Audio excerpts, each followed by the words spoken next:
నమస్తే అండి తెలుగు ప్రజలకు. మనం ఈరోజు ఉస్మాన్ యూనివర్సిటీ ఆర్ట్స్ కాలేజ్ దగ్గర ఉన్నాం. ఇక్కడ ఆర్ట్స్ కాలేజ్ మీరు చూడొచ్చు. ఇక్కడ గార్డెన్ ఉంటుంది. ఇక్కడ గార్డెన్ అద్భుతంగా ఉంటుంది. చుట్టుపక్కల అందరు కూడా వారాసిగూడ నుంచి Sitaphal mind, Ramnagar, DD colony ఇట్లా అనేక దగ్గరలోకి వెళ్ళి ఇక్కడ వచ్చి కొంచెం సేద తీరుతుంటారు. ఈ పార్క్లో కూర్చున్నాం. మరి మేము ఎందుకు వచ్చినామంటే ఇవాళ ఒక సర్క్యులర్ జారీ చేసారు ఉస్మాన్ యూనివర్సిటీలో. 4 రోజులు అవుతుంది. వీసీ ఇక్కడ ధర్నాలు చేయొద్దు, రాస్తారోకలు చేయొద్దు, ఎడ్యుకేషన్ చేయొద్దు, స్లోగన్స్ ఇవ్వద్దు, ఎటువంటి టీచర్ల మీద కానీ ఎవరి మీద కూడా ఒక మాట ప్రశ్నించకూడదనే దాని మీద సర్క్యులర్ జారీ అయినట్టు ఉంది. దీని మీద ఓయూ శంకర్ అన్న అడిగి తెలుసుకుందాం. మనతో పాటు ఉన్నాడు. అన్న నమస్తే. నమస్తే అన్న, స్వాగతిస్తురా వీసీ తీసుకున్న నిర్ణయాన్ని, రిజిస్టర్ చేసిన సంతకాన్ని? మూర్ఖపు నిర్ణయం. నచ్చట్లే. మాకు కాదు, సమాజానికి ఎవరికి నచ్చుతుంది? నీ ఫండమెంటల్ రైట్ని దెబ్బతీస్తూ అసలు నువ్వు మాట్లాడద్దు, నీకు స్వేచ్ఛ లేదు, మేము రాచరికంలో ఉన్నారు మీరు అనే విధంగా నువ్వు నిర్ణయాలు తీసుకుంటే ఎందుకు మేము స్పందించాం? బరాబరి ప్రశ్నిస్తాం, స్పందిస్తాం.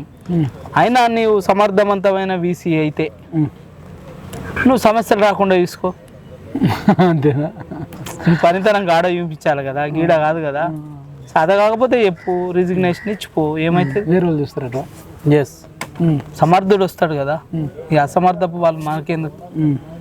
ఈయన కథ చూస్తే ఎట్లుంది అంటే, చాదస్తపు మొగుడు చెప్తే వినడట, గిల్లితే ఏడుస్తాడట, ఒకట్లుంది. అవును, ఇప్పుడు 4 రోజుల నుంచి ఇక్కడ ధర్నాలు రాస్తారోకలు జరుగుతున్నాయి. వీసీ నుంచి ఏమైనా స్టేట్మెంట్ వచ్చిందా? రాలే. రిజిస్టర్ నుంచి రాలే. ఎవరి నుంచి కూడా రాలే. ఈవెన్ గవర్నమెంట్లో ఉండే వాళ్ళ దురుద్దేశం ఇలా దాగి ఉంది కదా. విద్యాశాఖ మంత్రి ఏమంటాడు?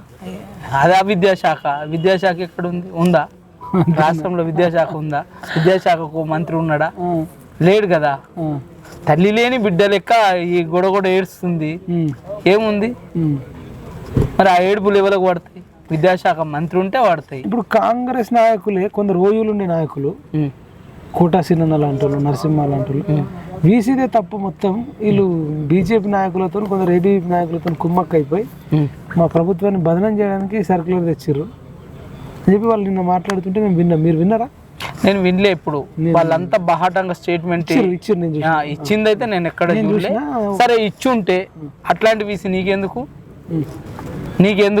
ఇంకో పార్టీతో కలిసి పనిచేసే వీసీ తోటి నీకేం పని?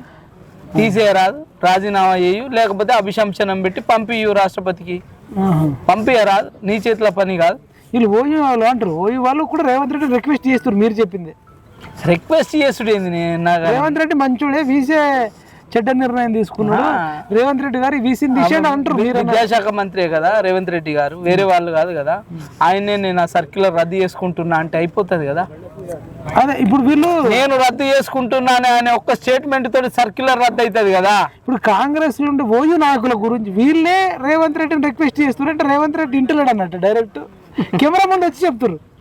అదేమో మరి వాళ్ళ అభిప్రాయానికి, వాళ్ళ ముఖ్యమంత్రి అభిప్రాయానికి వదిలిపెడుతున్నాను. స్లోగన్స్ అన్ని తీసారు అంటే ఇంట్లో మీరు ముఖ్యమంత్రి హస్తం ఏమన్నా ఉండి ఉంటుందా? మరి అదే ముఖ్యమంత్రి ఈ విద్యాశాఖకు మంత్రి, ఈ అవిద్యాశాఖకు మంత్రి. ఆయన ఒక్క మాట ప్రెస్ నోట్ ఇచ్చి ప్రిన్సిపల్ సెక్రటరీ హైయర్ ఎడ్యుకేషన్ ఒక్క సర్క్యులర్ తీసి అవేవి నడవాయి అంటే అయిపోతుంది. ఏమేమి ఉందన్న మీరు చదివిన సర్క్యులర్? చదివిన సర్క్యులర్, ధర్నాలు చేయొద్దు, రస్తారోకలు చేయొద్దు, ప్రశ్నించద్దు, నువ్వు ఎట్లాంటి ప్రొటెస్ట్ చేయొద్దు, బయట నుంచి ఎవరు రావద్దు, ట్రెస్ పాస్ కింద కేసులు పెడతాం, ఇవన్నీ పెట్టిండు. ఇవన్నీ పకడ్బందీగా బందోబస్తుగా ఎవరు రాసి ఇచ్చిండ్రు? మరి ఏ లాయర్ రాసి ఇచ్చిండ్రు? ఎప్పుడైనా జరిగిందా గతంలో ఎట్లాంటి నిర్ణయాలు? ఎప్పుడైనా మీరు ఉద్యమం చేసే టైంలో కానీ మీరు అనేక సార్లు ఉద్యమాలలో కూడా అరెస్ట్ అయ్యారు, జైలుకు పోయారు. గతంలో ఎన్నడూ ఆంధ్ర ప్రభుత్వంలో అయితే ఎన్నడూ ఇట్లాంటి నిర్బంధాలు లేవే. మేము కొట్లాడినాం, మనందరము, నువ్వు నేను అందరం కలిసి కొట్లాడినాం కదా. ఎప్పుడన్నా మనం చూసినావా ఇట్లాంటివి? అదే అంటే నాకంటే ఇంకా మీరు సీనియర్ ఆ టైంలో. ఇట్లాంటివి చూసినావా మనం? ఏమన్నా నేనైతే ఎప్పుడు ఇట్లాంటి ఒకసారి నిర్బంధం వస్తే మనం దాన్ని సుప్రీంకోర్టు దాకా తీసుకుపోయి కొట్టేపించుకొచ్చినాం, ఆర్డర్ తెచ్చినాం. కేసీఆర్ ఉన్నప్పుడు వచ్చిన సర్కులర్ ఇట్లాంటిది ఏమి రాలే. కాకపోతే ఏంటంటే గతం వైస్ ఛాన్సలర్ ధర్నాలు చేయొద్దు, ఫ్లెక్సీలు కట్టద్దు అనే మాట మట్టుకే జరిగింది. మాట మట్టుకే జరిగింది. కానీ ఇట్లా సర్క్యులర్ అయితే ఇంత నిర్బంధంగా అయితే తీయలే. ఇంత నిర్బంధంగా ఇప్పుడు ఎట్లా మరి అయితే దానికి ఇప్పుడు ఇప్పుడు నేను అదే అడుగుతున్నా, ఇలా కాంగ్రెస్ పార్టీని అదే అడుగుతున్నా. చూస్తుంటే కాంగ్రెస్ పార్టీని శుభం పలకరా ఎంకన్నా అంటే పెళ్లి కూతురు ముందు ఎక్కడ పోయింది అన్నట్టుంది ఇలా కథ. శుభం పలకాలే కదా నువ్వు, దీనికో శుభం కాడి ముఖ్యమంత్రి నువ్వే కదా, రచ్చ అవుతుంది కదా. ఇలా ఈ యూనివర్సిటీ కదా అన్ని యూనివర్సిటీలకు వర్తిస్తుంది. ఏ యూనివర్సిటీలో ఇట్లాంటి నిర్బంధకాండ పెట్టినా ఎవడు ఊకోడు. ఇలా మాకు ఆర్టికల్ 19 ఇచ్చిన స్వేచ్ఛ. తప్పు మాట్లాడితే బాధ్యతాయుతంగా మేము భరిస్తాం, బాధ్యత వహిస్తాం. కానీ నువ్వు తప్పే చేయకుండా ఒక రకంగా ఈయన ధర్నా చౌక్ ఎత్తేసిండు ఇందిరా పార్క్ దగ్గర, ఈయన ఉస్మాన్ యూనివర్సిటీలో ధర్నా ఎత్తేస్తుండే, అంతే కదా? అంతే. ఏం తేడా?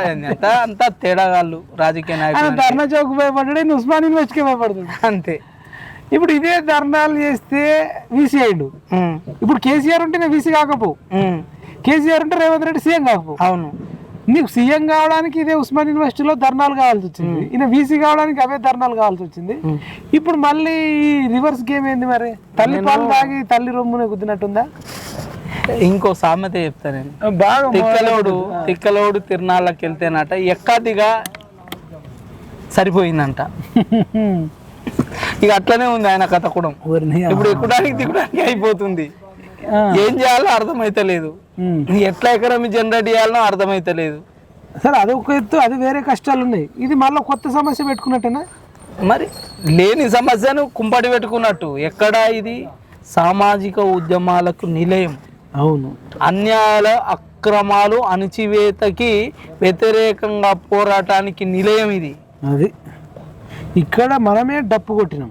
అవును, కేసీఆర్ నూడగొట్టాలని. అవును, మనమే అనేక సార్లు మాట్లాడినాం, అనేక ఛానళ్ళతో చేసినాం, నిరసనలు చేసినాం.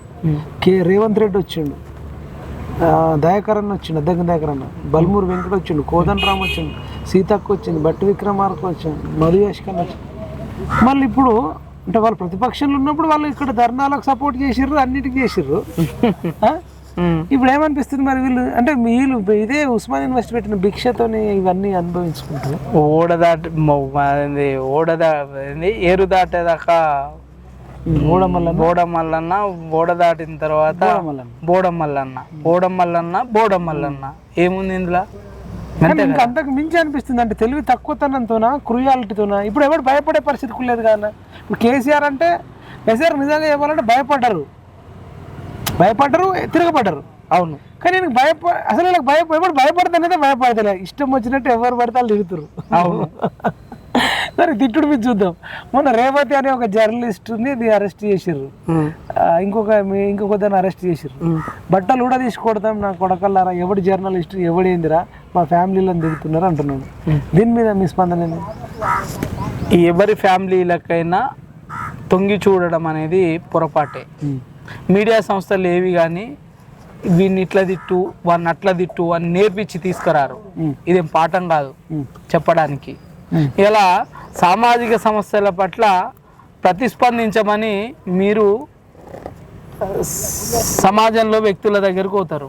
వాడి తిట్లకు మీకేం సంబంధం? మేము తిట్టువాడిని ప్రోత్సహిస్తారు. ప్రోత్సహిస్తే తప్పు, ప్రోత్సహిస్తే తప్పు. ఆ ఛానళ్లలో ఎవరైతే వ్యక్తిగతంగా ఇప్పుడు నేనున్నా, అది నాకు సంబంధించిన నిర్ణయం, నేను మాట్లాడిన మాటలు అంతే తప్ప నా ఇంట్లోకి ఏం సంబంధం? ఇంట్లో దాకా కూడా పోవద్దు. ఇప్పుడు వీళ్ళ ప్రాబ్లం ఏంటంటే తెలుసో తెలియక ఎవరైనా తిట్టిరు అనుకో, వీళ్ళు ఎట్లా ఛానల్లో ప్లే చేస్తారు? కనీసం బీఫ్ అని ఇవ్వాలి కదా అనేది క్వశ్చన్ ఇక్కడ. ఈ బీఫ్ ఇవ్వకుండా కూడా బూతులు ప్లే చేయవచ్చా? దీని మీద మీరు ఏమంటారు? ప్లే చేసినందుకే వాళ్ళు అరెస్టులు చేసారు, దానికి కేటీఆర్ వెళ్ళి సపోర్ట్ చేసిండు వాళ్ళు ఎవరైతే ప్లే చేసారో వాళ్ళకు. అయితే నేనేమంటున్నా, మాట్లాడే వ్యక్తులు కూడా అంటే కొందరు అన్ఎడ్యుకేటెడ్ మాట్లాడుతుంటారు, కానీ అన్ఎడ్యుకేటెడ్ ఇవాళ ఎడ్యుకేటెడ్సే మాట్లాడుతున్నారు. గత ముఖ్యమంత్రి ఆంధ్రోళ్ళని నిలగొట్టడానికి అడ్డగోలుగా మాట్లాడిండు, అదే తెలంగాణ ప్రజల మీద మాట్లాడిండు. తెలంగాణ ప్రజలు యాక్సెప్ట్ చేయలే. ఇలా ఈ ముఖ్యమంత్రి మాట్లాడుతుండు. ఈ వ్యక్తిగత విషయాలకి వెళ్ళొద్దు, ఫ్యామిలీల జోలికి వెళ్ళొద్దు అంటూనే బట్టలు ఇప్పి కొడతా అంటుండు. మనం ఏమైనా విడిది రౌడీలవా? చట్టం నీ చేతిలో ఉంది. ఇప్పుడు ఆమె బీఫ్ ఇవ్వకుండానో లేకపోతే ప్రొపగేట్ చేసి వాళ్ళను మాట్లాడిచ్చింది అనుకో, ఆమె మీద ఇంటరాగేషన్ ఉంటుంది, ఇన్వెస్టిగేషన్ ఉంటుంది, ఆమెకు పనిష్మెంట్ అవుతుంది. మరి నువ్వు కూడా మాట్లాడుతున్నావు కదా, మరి నీకు కూడా పనిష్మెంట్ ఉండాలి కదా. నీ అన్ని 1 by 1 ఇట్లా బిట్లు చేసి ఇవన్నీ చెప్తుండ్రు. మరి ఇది సభ్యత సంస్కారమేనా ముఖ్యమంత్రి స్థాయిలో ఉన్నోనికి? అది ముందు నువ్వు నేర్చుకోవాలి కదా. నువ్వు నేర్పిన నీతే నీరజాక్ష అన్నట్టు నీకే వస్తాయి. నువ్వు రఘులు రా నువ్వు మరి అన్నాడు కదా. అవును, మరి హిమాన్షి గారిని కూడా అన్నావు. సరే వాడు చేసినవి తప్పులే ఉన్నాయి, కానీ ఇప్పుడు చాలా మన పిల్లల మీద వాత పెడతామని, వీపులు పగల కొడతామని, పండబెట్టి తొక్కుతామని, చాలా లాంగ్వేజ్ విషయంలో చాలా విషయాలు మితిమీరి. నీకు ఇవాళ తెలంగాణ ప్రజలు ఒక గౌరవప్రదమైన పోస్ట్ ఇచ్చిండ్రు. ఆ పోస్టుకు తగ్గట్టన నువ్వు మాట్లాడాలి. సీఎం అనే విషయం మర్చిపోయినట్రా. సరే ఇంకొకటి ఏమంటున్నా, ఈ మధ్యలో చాలా మంది నోళ్ళకి వెళ్ళి ఏమంటున్నా, అసలు ఆయన సీఎమా అనే రకంగా ప్రజలు అనుకుంటారు. అవును, వేరే వాళ్ళు వేరే వేరే పేర్లు చెప్తారు. సీఎం లెక్క లేడు, వీధి రౌడీ, వీధి గుండా లెక్క మాట్లాడుతున్నాడు. సరే, ఆ పదవి వచ్చిన తర్వాత నీ లోపల మార్పు రావాలి కదా. నువ్వు నరేంద్ర మోడీ ఉన్నాడు కదా, ఎప్పుడన్నా వేదిక మీద వచ్చి ఏదన్నా ఒక్క తప్పు మాట, ఒక్క బూతు మాట మాట్లాడిండా? ఒక్క మాట ఆయన చూసుకుని నేర్చుకోవాలి కదా. కదంతే, పక్కకు పవన్ కళ్యాణ్ ఉన్నాడు కదా. పవన్ కళ్యాణ్ ఈ మధ్యలో పోస్ట్ వచ్చిన తర్వాత చాలా నిరాడంబరంగా తర్వాత నిఖచ్చితంగా మాట్లాడుతుండు. సాదా సీదాగా ఒక సామాన్యునికి బాధలు ఎట్లుంటాయో తెలుసుకొని మాట్లాడుతుండు. అట్లా మాట్లాడాలి అంతే తప్ప కానీ పక్కకు వాళ్ళని పెట్టుకొని నేను వాడు మాట్లాడి నేను మాట్లాడతా అంటే వాడికి నీకేం తేడా ఉంది? జర్నలిస్టులు ఎవరో డిఫైన్ చేయాలా?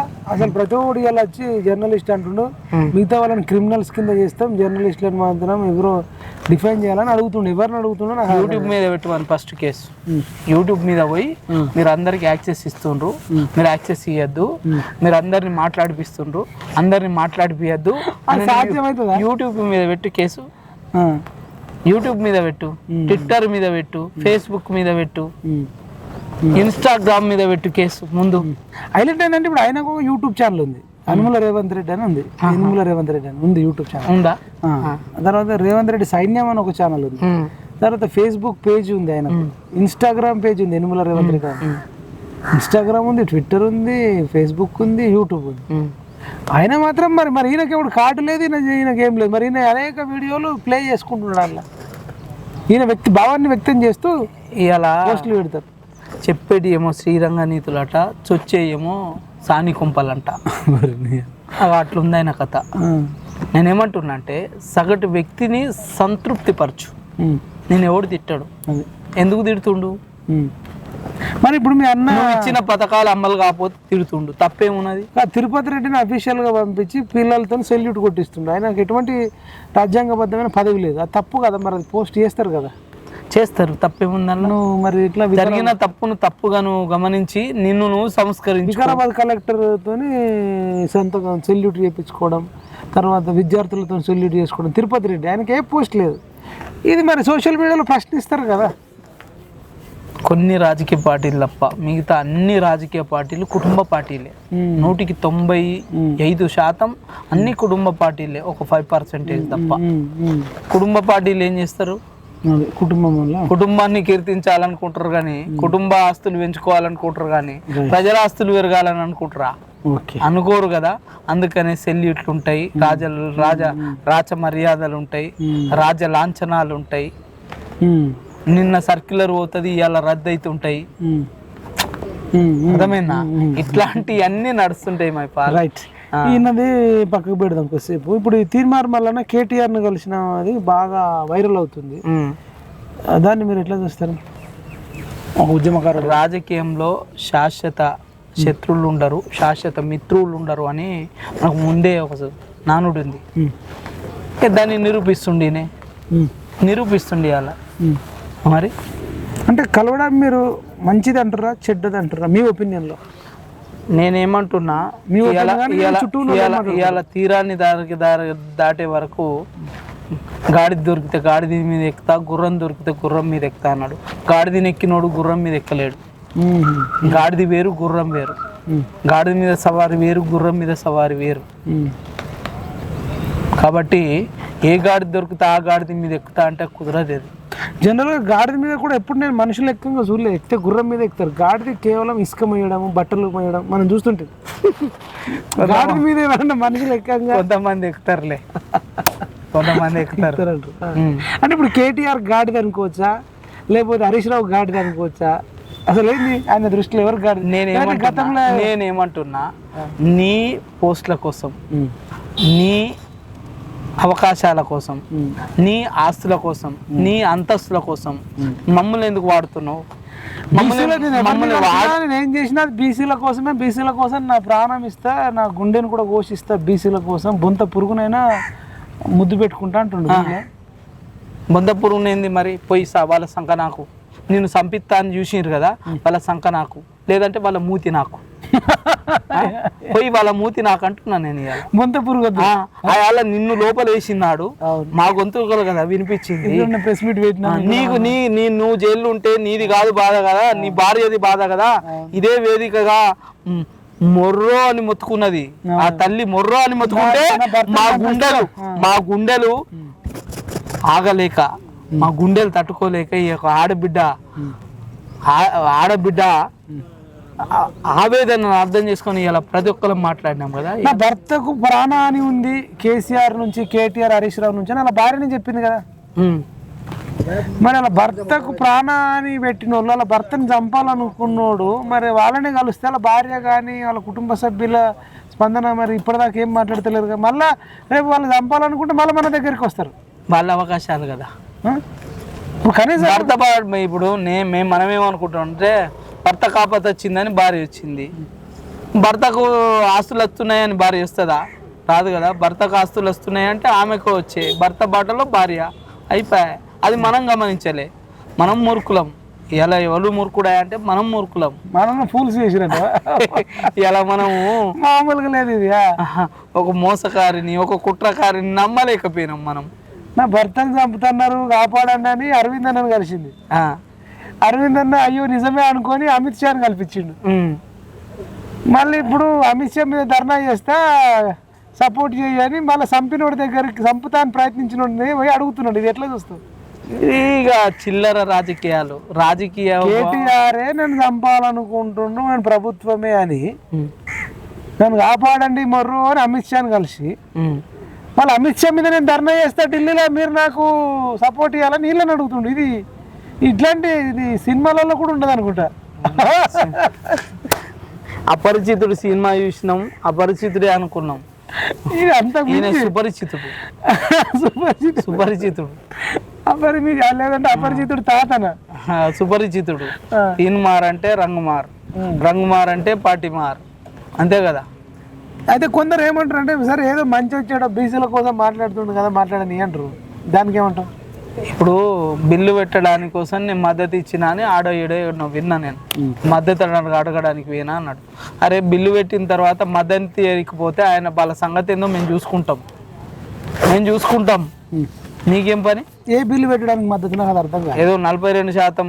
అవును, ఇప్పుడు బీఆర్ఎస్ వాళ్ళు ఇవ్వకపోయినా కాంగ్రెస్ కు సరిపడా అది ఉంది కదా. అవును, ఆల్రెడీ వాళ్ళే ఏకగ్రీవంగా పెట్టేసారు కదా, వీళ్ళ మద్దతు కూడా అవసరం లేదు కదా. సరిపడా లేకపోతే కదా వీళ్ళు అవసరం. ఒకటి.